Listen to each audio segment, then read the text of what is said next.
Out માટે. Yes, અને બીજું હજી પણ એનું મેજર કારણ છે, જ્યારે આપણે ડિટોક્સ ડે કરીએ છીએ અને કરવો પણ જોઈએ, તો શું કામ એ જરૂરી છે, રાઈટ? તો ડિટોક્સ કેમ જરૂરી છે? સૌથી પહેલા તો જો ટોક્સિન વધે આપણા બોડીમાં, કચરો વધારે વધે તો થાક લાગે. કઈ બી પ્રોબ્લેમની શરૂઆત થાય તો થાક લાગવાની શરૂઆત થાય. તમે વિચારો, સૌથી પહેલા આ સિમ્ટમ્સ હતું. ક્યારેક એવું હોય કે કામ વધી ગયું, સ્ટ્રેસ વધી ગયું તો પણ થાક લાગે. અમુક એજ પછી સારું, પહેલા તો કામ થઈ જતું હતું, હવે કેમ થાક લાગે છે? હવે તો બહુ બધા અમે દોડી દોડીને કામ કરતા હતા. 50 કેજીની ગુણી પણ ઉચકાઈ જતી હતી, અત્યારે 5 કેજીની બોટલ પણ નથી ઉચકાતી. તો ક્યાંક તો ગડબડ થઈ છે આપણી સિસ્ટમમાં, રાઈટ? પાચનની ક્રિયાની સમસ્યા થાય, પાચનને લગતા પ્રોબ્લેમ થાય, અથવા ઘણાને પહેલેથી જ હોય. તો અહીંયા આવ્યા પછી જે આપણે સુધાર કર્યા, રાજા જેવો નાસ્તો લેવાની શરૂઆત કરી તો પાચનમાં સુધાર આવ્યા. ત્વચા ખરાબ, સ્કિન, કેટલા લોકોને સ્કિનના રિઝલ્ટ મળેલા છે? મને તો જબરજસ્ત મળેલું છે. હાલાકી મેજર પ્રોબ્લેમ નહોતો, પણ છતાં કે ને એજિંગનું રિઝલ્ટ, આ પણ એક કે ને કે આપણું હેલ્થ સારું છે, રાઈટ? અંદરથી એનર્જી પણ એટલી રહે છે. વર્ષાબેન હોય તો વર્ષાબેનને આપણે સાંભળશું. યસ, વર્ષાબેનને સ્કિનનું કેન્સર હતું. વર્ષાબેન અહીં આપણે 5 થી 6 વર્ષાબેન છે. તો આજે વિચાર કરો, સ્કિન જેવા કેન્સરમાં પણ આપને રિઝલ્ટ મળેલા છે. હા, હું કોઈ દાવો નથી કરતી, પણ જે બોડીને જરૂરિયાત હતી હીલ થવા માટે આપવાની શરૂઆત કરી, ટોક્સિસ બહાર નીકળ્યા, કેન્સરના જે સેલ હતા એક્ટિવ થયા, એ નિષ્ક્રિય થયા, અને જે ડેડ સેલ બહાર નીકળ્યા, ત્યારે આ બોડી એમનું રિપેર થવાની શરૂઆત કરી, રાઈટ? તો જ્યારે આપણે કહે ને કે ત્વચા, વેઇટ પણ વધે, ટોક્સિસ વધારે પડતા જાય, અથવા તો જંક ફૂડ, ફાસ્ટ ફૂડ વધારે જાય તો બોડી માટે એક ટોક્સિસન જ છે ને. જે ટોક્સિન છે, જે ગયા છે જંક ફૂડ, ફાસ્ટ ફૂડને કારણે, એને ઘણું પચાવવા માટે મહેનત કરવી પડે છે બોડીને. કલાકો, યસના દિવસો પણ લાગે છે અમુક સમયે, ત્યાં સુધીમાં તો બીજું આપણે એડ કરી દીધું હોય. તો આ જે વે સતત ચાલે છે બોડીમાં, વારે ખા કરવાની આદત હોય ત્યારે પણ બોડીની સિસ્ટમ બગડે છે. ઘણા બધા ટોક્સિન ઉત્પન્ન પણ થાય, અમુક સેલ છે એક્ટિવ થાય છે, રાઈટ? તો જ્યારે આપણે શું કરવાનું કે રાઈટ ટાઈમે રાઈટ વસ્તુ ખાવી જરૂરી છે.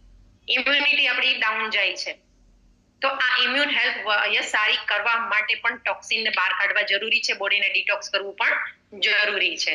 યસ, તો એટલે કે ને કે આ આપણી સિસ્ટમ જે આપણે સપોર્ટ કરે છે, તો અને જે સિસ્ટમ માટે જે ઓર્ગન કામ કરે છે એને સપોર્ટ કરવાનું કામ આપણું છે. આપણે એને શું કરી શકશું? સપોર્ટ કરવા માટે કોઈ ટેકો નહીં દઈ શકાય, પણ એવી વસ્તુ આપણે જરૂર આપી શકશું, રાઈટ એન્ડ રાઈટ? યસ, તો જેને કે નેચરલ ડિટોક્સ કઈ રીતે કરી શકાય, જે હવે આવે છે, આપણે જે ડિટોક્સ ડે જ્યારે મેરેથોનમાં કરીએ છીએ, એક તો બોડીને આલ્કલાઇન રાખવા માટે મદદ કરે છે, બનેલું છે. અને ઘણું બધું જ્યારે ટોક્સિન જાય છે, બોડી એસિડિક પણ અંદરથી બને છે. આલ્કલાઇન ઓછું ને એસિડિક વધારે બને છે. તો સૌથી પહેલા પૂરતું પાણી પીવું, 2 થી 3 લીટર પાણી પીવું, ફાઈબર વાળો ખોરાક લેવો કે જે અંદરથી આપણું બ્રશ જેવું કામ કરશે, શાકભાજી, ફળ, સલાડ લેવા, જે છે ને ટોક્સિનને બહાર કાઢવા માટે મદદ કરે છે. પ્રોસેસ ફૂડ ઓછું અથવા તો બંધ કરવું, junk food, fast food, sugary item, oil વાળી આઈટમ, આને અવોઇડ કરવા. નિયમિત એક્સરસાઇઝ કરવું સૌથી બેસ્ટ આપણું ટૂલ્સ છે. જેમ ખોરાકની જરૂરિયાત છે ને, એવી રીતે એક્સરસાઇઝની પણ જરૂરિયાત છે. સારી ઊંઘ લેવી, હમણાં જે આપણે વાત કરી, રાઈટ? સૌથી બેસ્ટ છે ટોક્સિનને બહાર કાઢવા માટે. તણાવ યાની સ્ટ્રેસને મેનેજ કરવું, સૌથી બેસ્ટ આપણું જે 5 પિલરમાંનું એક પિલર છે બેસ્ટ, આપણી સ્લીપ, એને સારી કરવી. કઈ રીતે કરવી? આ કોમ્યુનિટીમાં અને સાથે સાથે આપણા કોચના ગાઈડન્સ પ્રમાણે યસ આપણે કરતા રહીશું તો ડેફિનેટલી આમાં પણ આપણે બેસ્ટ રિઝલ્ટ મળશે. લીવર, યસ, આપણું જે ફ્રેન્ડ છે એને સારું રાખવા માટે લીંબુ પાણી, લીંબુ શરબત નહીં, લીંબુ પાણી, લીલા શાકભાજી અને હળદરનો યુઝ કરી શકાય. અને જે આપણું ડિટોક્સ ડ્રિંક છે, રેસીપી તમારા કોચ પાસે મળી જશે. બોડીને આલ્કલાઇન રાખવા માટે, મેટાબોલિઝમ સારું રાખવા માટે અને ટોક્સિનને દૂર કરવા માટે યસ, ડિટોક્સ ડેમાં ડિટોક્સ ડ્રિંક છે આપણું બેસ્ટ છે. અને સૌથી વધારે આપણી રાણી જેવી ચા, યસ, અને લિપટોપ જોરદાર છે આપણા બોડીમાં યસ ટોક્સિસને બહાર કાઢવા માટે.